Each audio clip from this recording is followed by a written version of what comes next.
Supertalk Mississippi media production. Discover the Copiah Advantage. Copiah County is a Mid-South gem with a spirit of opportunity, a business-friendly environment, and access to major transportation networks. Copiah County, let's do business. Visit copiahworks.com today and discover the Copiah Advantage.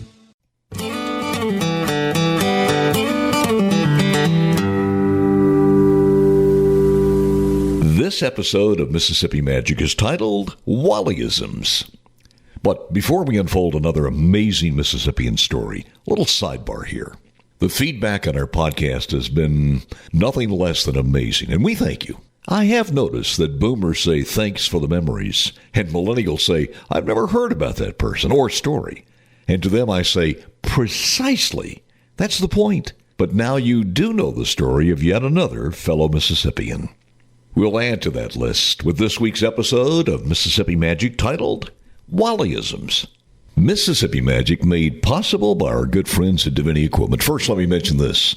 The complete info on these Divinity deals that I'm about to mention are all available at DivinityEquipment.com. Or come on by for a visit. Locations Jackson and Madison, Highway 51 North. If you've been putting off investing in a piece of equipment that would help you save time and money, why are you doing it? For instance, through the end of August, Divinity wants to help you tackle your task with a Kubota L2501 DT compact tractor.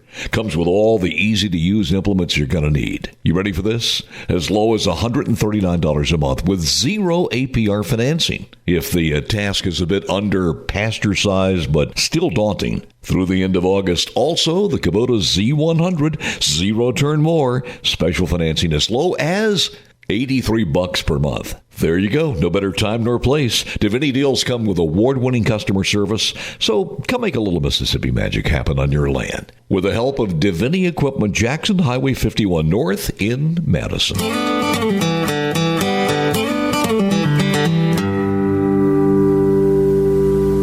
From yet another chapter in American history, a Mississippi-born kid named Wally, scrappy little fighter born of good genes for dreaming. Those genes included a relative who was a nationally known poet and another who was a famous writer. His dad made him a popular kid in town as a locomotive engineer. Come on, what kid's dad has a real train set? His mom tempered any boastfulness by being a teacher and then later a principal. Well, Wally must have done his homework. Not only did he excel in sports, but he also graduated first in his class. Now, the story is told that when asked, Wally, what do you want to do now? It is said that he shocked the entire gathering by saying, and I quote, well, really, my dreams have been for a long time to be an end man.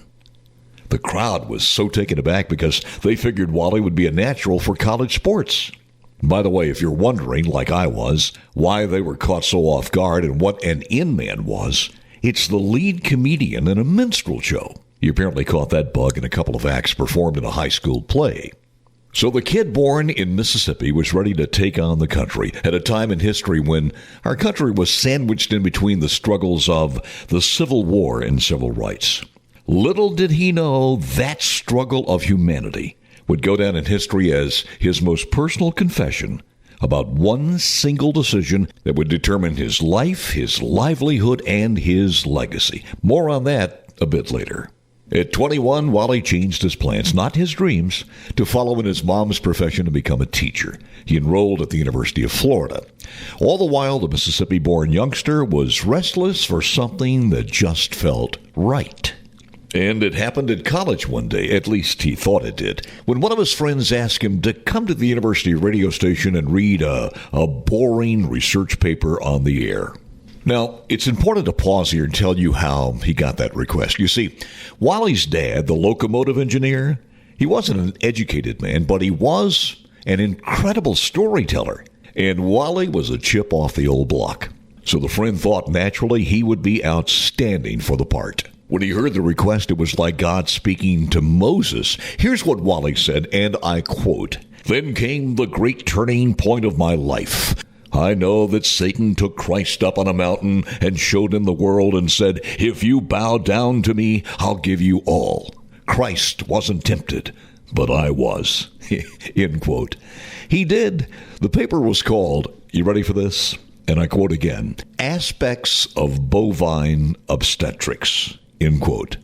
When it was over, there was a hush in the college radio station studio. But not from reverence, from relief. Wally himself is on record with probably the best critique of that performance.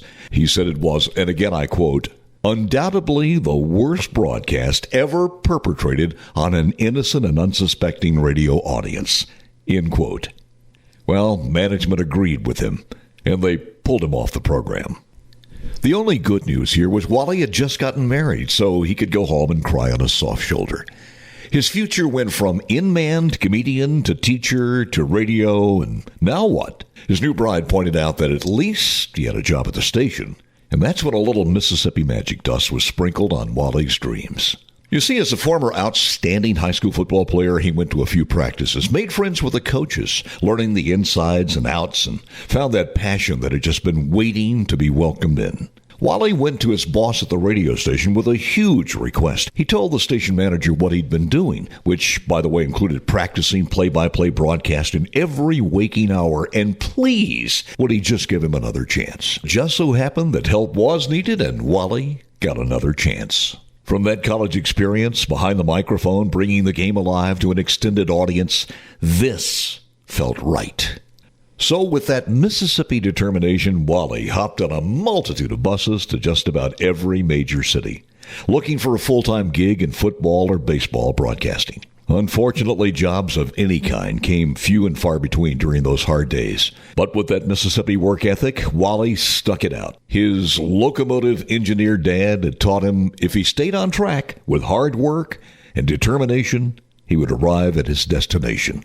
And then one day, that started like all the rest in planning his next call, his next bus trip, his next step in pursuing that thing that felt right. The phone rings. It's a call from Cincinnati. On the other end of the line was a guy by the name of Larry McPhail. Larry was with the professional baseball team, the Cincinnati Reds. Seems Mr. McPhail had talked the owner of the Reds into doing something the baseball team had yet to do, broadcast their games on radio. In the search for an announcer and executive at WLW, the station that would handle the broadcast, remembered an energetic and talented youngster named Wally who came by. The next day he called him in for an interview, and the rest is history. Wally became the Reds' very first play-by-play guy. The Mississippi youth's dreams were unfolding on a Major League Baseball field. Later on, when Larry McPhail left the Reds for the Dodgers, he took Wally and his Wally Isms with him. From there, the achievements noted in his sports history came fast and furious over a long and successful career. Wally went on to call 13 World Series, some alongside a guy named Mel Allen. He was also the voice of the first National Football League championship game broadcast nationwide. Wally was also the voice of the Dodgers and the New York Giants and Princeton University. He hosted TV shows, some with big band and singing legends.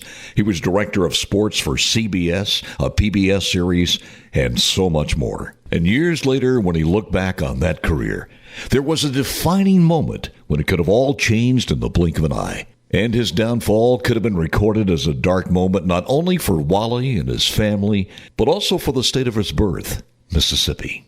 Here's what happened.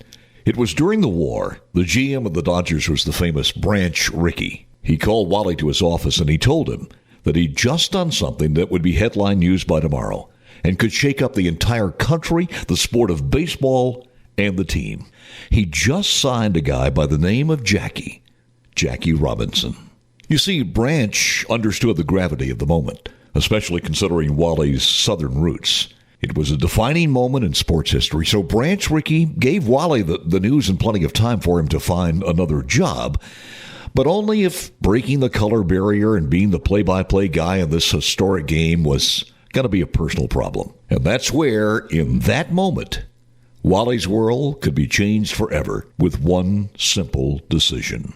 Now, history has recorded that Wally never admitted to any racist feelings. It was more of a generational mindset that imposed that influence on him than anything else. He once explained that's just the way he grew up. Well, the game's broadcast was around the corner.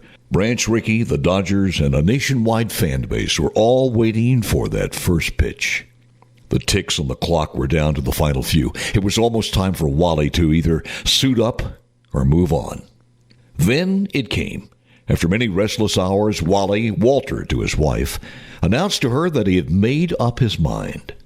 And he said, I'm going to quit. After a few moments of silence, she suggested Wally have a martini and just sleep on it. Revisit that decision tomorrow morning.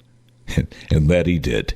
History records Walter's change of mind thanks to the wisdom and a soft shoulder of his wife and his job. Walter's voice would be heard again in the next World Series because of the incredible talent of that very same Jackie Robinson. When the maddening roar of breaking the color barrier and the World Series ended, a Wally-ism was left behind, written in history as Walter saying, and I quote, "Well, I'll be a suck-egg mule," end quote. But later on in life, looking back, the Mississippi-born trailblazer confessed that his life and legacy would be written in a much different way had he walked away from the Dodgers microphone. Thank goodness for Walter, his family, and the state of Mississippi, and the sports world, because instead of Walter being branded a racist in the pages of history, his long list of accomplishments and influence is recorded for all in places like the National Sportscasters and Sports Writers Hall of Fame and the Baseball Hall of Fame, and so many other accolades. Even today, those famous Wally-isms are catchphrases that are woven into the fabric of American history and our lexicon. His exuberant outburst of excitement to paint the game for every individual listener in the brightest and boldest of magnificent colors. Wally-isms have become part of our everyday vocabulary, and we have no idea that a fellow Mississippian was the author. For instance, when the team leading was in command, they were sitting in the catbird seat. When a player muffed a simple grounder, he explained the ball was slicker than boiled okra. And okra wasn't the only vegetable immortalized by Wally. Whenever a skirmish broke out on the field between the two teams, Walter would announce to the audience there was a rhubarb happening. And just for the record, he was the first to announce the stage-by-stage flight of a soon-to-be home run with those iconic words, "It's going, gone." Now, you might not know this Mississippi legend as Wally or even Walter. Everybody in his hometown of Columbus, Mississippi, and later in college and in the Army and in the broadcast booth just call this kid Red.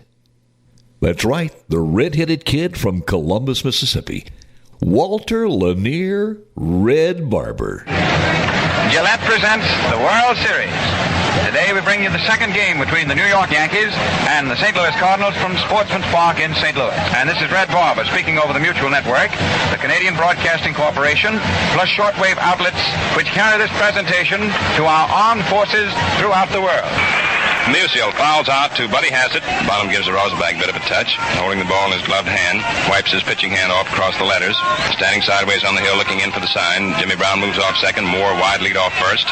Bonham pitches, Walker Cooper swings, has a smash, a base hit over Gordon's head out to right center field, is going to be in there for extra bases.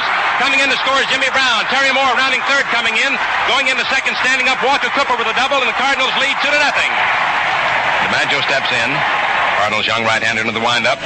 Overhand pitch swung on. There's a line drive, curving foul out in the deep left field in the stands. DiMaggio caught hold of that one very nicely, but pulled it too much. Leads his next pitch to the Yankee Clipper, swung on. It's a foul coming back up into the press box. All the way up into it, too. Gentlemen of the press scattered. And the Yankees now have one out left, and they'll run behind. Top of the order, Bill Rizzuto. Rizzuto up. The Yankees down to their last out. 4-3 St. Louis. The pitch. Fastball is hit down by second base. Up with it is Marin. Throws to first. The game's over. What a ball game and what a battle, and it came right down to the finish. The series is now all even at a game apiece. The legendary Red Barber, born in Columbus, Mississippi. Just one of the incredible life stories of people from the Magnolia State, leaving indelible footprints on the pages of history. All being graced by that same power that exists today more than ever before, something we call Mississippi magic. A